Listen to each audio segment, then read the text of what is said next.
Welcome back everyone, and in this video, we're going to go over 5 top growth stocks to take a look at in the month of February. These companies are all on a slight pullback as of late, bringing the share price to a more attractive level. And going forward over the next 3 to 5 plus years, each company has a ton of future growth ahead of it. And for all 5 stocks, we're going to go over their current financial position, take a look at some future analyst growth projections, and I'm going to share with you my personal opinion on the company and how I expect them to grow over the next few years and beyond. So thank you for tuning in. If you're new to the channel, I am the Gen Z Investor, and every single day we talk about the stock market, going over different stocks you can buy and sell, and discussing any major market news or headlines. So please hit the like button, subscribe to the channel for daily videos, and today we're going to take a look at 5 fast growing companies who are all on a slight pullback as of late and maybe a huge buy in the month of February. So please hit the like button, and we're going to jump right in to the first stock in today's video, which is Canadian Solar. Ticker CSIQ currently trades at around $55 per share, and they have seen terrific performance over the past 12 months and have grown 167%.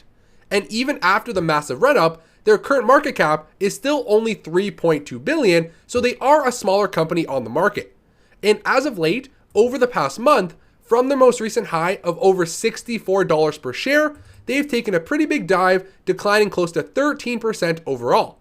And with the new president administration, who has a very strong focus on clean energy and infrastructure spending, they are set to see a massive expansion.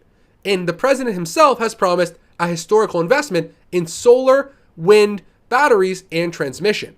So the entire green energy sector is expected to flourish over the next 4 years.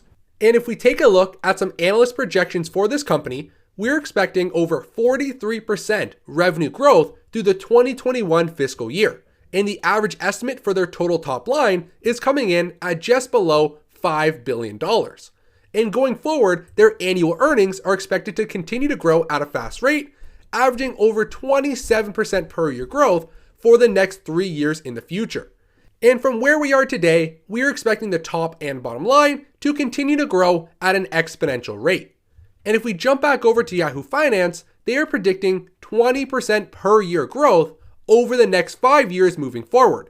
And the company is considered a buy at a 2.1 rating at this current level.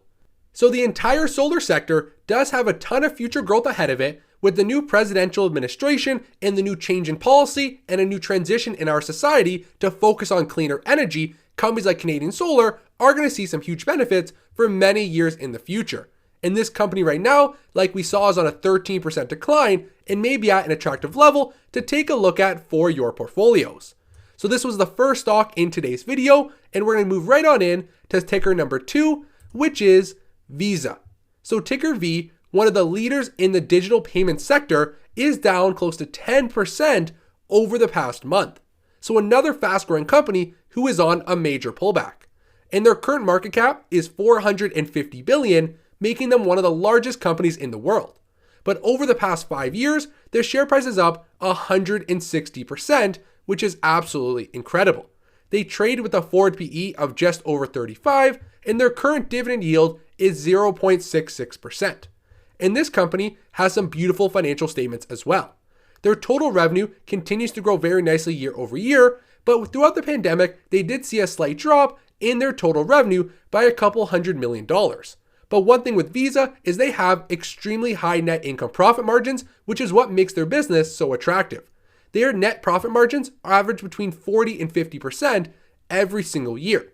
So on their $21 billion of total revenue in the trailing 12 months, we have $10.7 billion of net income. And going forward, I believe this company still has a ton of room to climb even higher.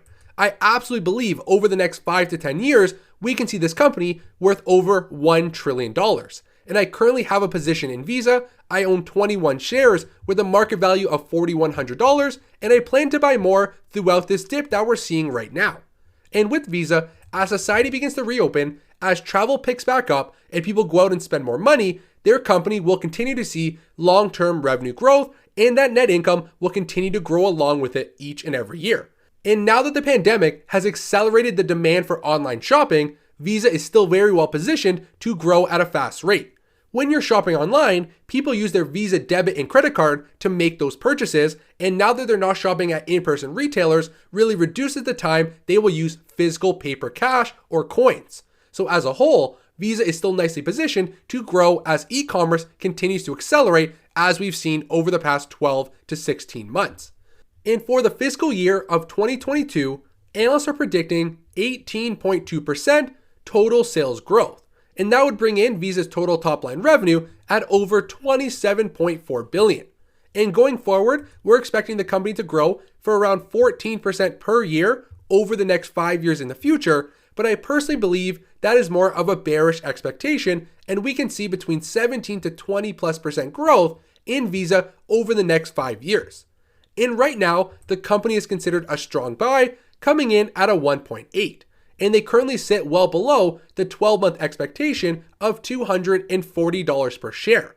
So Visa below $200 may be at a very attractive level to start or add to an existing position. So Visa as a whole is one of my top growth companies going forward. I love their business, I love their financials, and as a whole, I believe this company will continue to dominate the credit and debit card industry for many years in the future. And now moving on to the third stock in today's video, we have Adobe, ticker ADBE, a leader in the software sector who currently trades for $470. And over the past year, the share price has grown by just over 30%. But if we take a closer look, the company right now is trading around 12% lower than their most recent high set back in the month of September. So over the past 5 months, the company is still below their previous high by more than 11 to 12%. So again, another fast-growing software company that may be at an attractive level right now. And Goldman Sachs just set a price target for this company at $580 and gave them a buy rating. So this new price target set by Goldman of $580 represents a ton of future upside from the $470 that we sit at today. And their thesis for making this price target is that they believe that there is still a ton of future years of double-digit revenue, earnings, and cash flow growth from Adobe moving forward. They believe they have such a loyal fan base with over 54 million Creative Cloud subscribers, generating more than $26 in free cash flow per share. So as a whole, they still believe a ton of future growth is coming from this leader in their software sector. And one aspect of Adobe's business that I really enjoy is that they are a subscription-based model. And like we just saw, with 54 million subscribers paying every single month, very long-term consistent and growing revenue as time goes on. And if we take a look at their income statement, each and every year, total revenue continues to grow, and even over the trailing 12 months, we've seen an increase in their revenue even throughout the pandemic.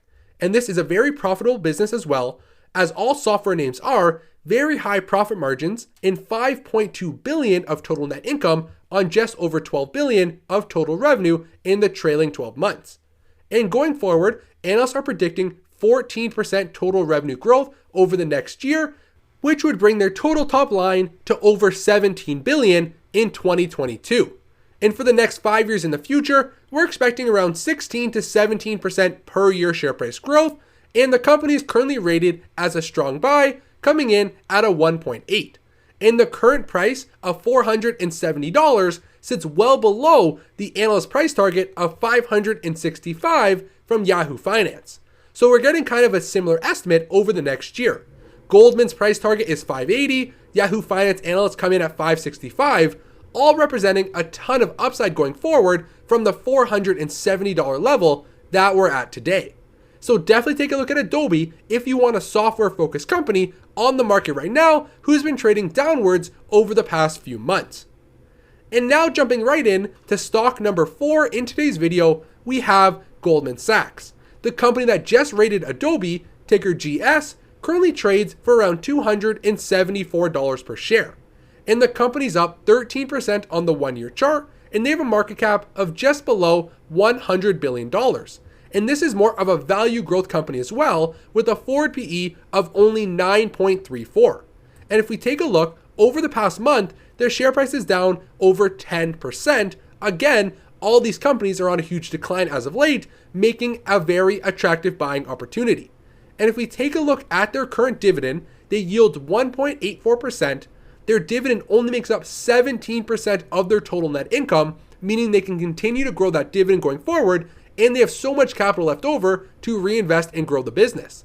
And their 5-year dividend growth rate has been over 14%, which is very nice. And if we take a look at their income statement, over the past few years, total revenue continues to grow. Each and every year they're expanding their top line and have brought in more than $41.4 billion in total revenue over the trailing 12 months. And if we take a look at their net income, right now just below $9.5 billion, which is incredible overall. So another nice financial giant, current market cap of just below $100 billion, with a strong history of growth that I believe can continue to expand for many years in the future. And you all know I like the financial sector, and I always will, and I think a company like Goldman still has a ton of upside. And right now, we're expecting over 16% per year share price growth moving forward, and add in that around 2% dividend yield, it may be a very attractive addition to your portfolio.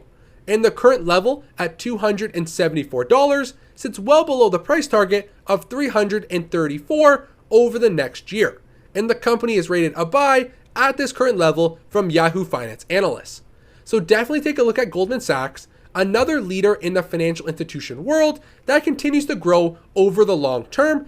And now moving on to the 5th stock to take a look at in the month of February, and the final company we're going to discuss in today's video, we have Tattooed Chef. Ticker TTCF. They currently trade for around $23 per share, and this is a younger company on the market. They're the smallest cap in today's video with a total market value of only $1.5 billion. So definitely a more riskier option. Do your own research. I am not a financial advisor, and of course, speak with a qualified professional before making any investment decisions. But when we discuss Tattooed Chef, there is still a ton of potential for their long-term success if they can get global diversification and their products continue to sell out in retailers all across America. So you can see over their less than 1 year on the market, this has been a volatile company with a lot of ups and downs. And as of late, you can see from the high set at around $26, $27, we have seen a nice little pullback back to the $23 range. And I personally purchased this company for my small cap, high risk, high reward portfolio. And what they are focused on creating plant-based frozen meals in both breakfast, lunch, and dinner options, and they're continuing to expand at a massive rate. They have single-serve bowls, smoothie bowls, vegetable blends, different meat alternatives, and plant-powered pizzas. And right now, this company continues to grow at a very fast rate. And some of their financial highlights are a 68% CAGR over the past 3 years with regard to total revenue, 640% year-over-year growth in their brand establishment with no marketing budget, and they currently have around $100 billion of cash on the balance sheet to reinvest and grow. And they also doubled their production capacity back in 2020, and they believe they can double again in 2021. So a nice vertically integrated food company with a ton of manufacturing capacity that will continue to grow going forward. And Tattooed Chef continues to get more retailers to host their products. They're already within Walmart, Sam's Club, Costco, and over the past 90 days, they have announced new additions in 7-Eleven, Whole Foods, Smart & Vinyl, Target, and many more national grocery store chains. So as more consumers see their products in stores, more likely revenue is going to go up. And as a whole, this food company has a ton of room to expand over the long term. And they are already a national brand, and the company's only worth $1.5 billion. And at the end of 2020, they had around 4,200 stores with 23,000 points of distribution. And that was up 155% compared to 2019. But for 2021, their objective is to get into 10,000 stores across the country with over 65,000 points of distribution. And if they can hit these numbers, I believe we see huge expansion in their financials and this company become a national leader in the plant-based industry. So right now, the company still have a ton of risks. They are still very early on, but if they can continue to grow, food companies over the long term, once they become a dominant player, they stick around for decades. Tattooed Chef has the good products, they have the nice branding, and now that they're getting into some of the nation's leading retailers, I think they have the distribution to become a household name in the healthy food sector. And as a whole, that industry will only continue to grow. The younger generation is focused on those types of food, and that is exactly who Tattooed Chef is targeting right now. And one thing I want to mention, although this company is very young and only offers share price growth as shareholder reward, over the long term, some of the best dividend paying companies are food brands. So if this company over the next 10 years can become well established with lots of revenue and high net income, I believe they will continue to pay out a dividend like most companies do in the food sector. So this company right now does have a ton of risks. I own it in my high risk portfolio, and I do plan to hold this one over the long term. Some SPACs that you see in that portfolio may be good for the short term, some quick buys and sells, but I actually believe this company may be a long-term success if they can get some nice hurdles right now. And I believe as a whole, this could be a huge player and might be a huge buy in the month of February if they continue to tread downwards moving forward. So definitely take a look at Tattooed Chef and all of the companies we've discussed in today's video. These were 5 stocks with a ton of future growth, primarily growth companies who don't offer a ton of dividends, but a lot of share price appreciation. They're all on at least a 10% pullback as of late, making huge buying opportunities. So definitely take a look. Let me know down in the comments which companies you like, and see you in tomorrow's video.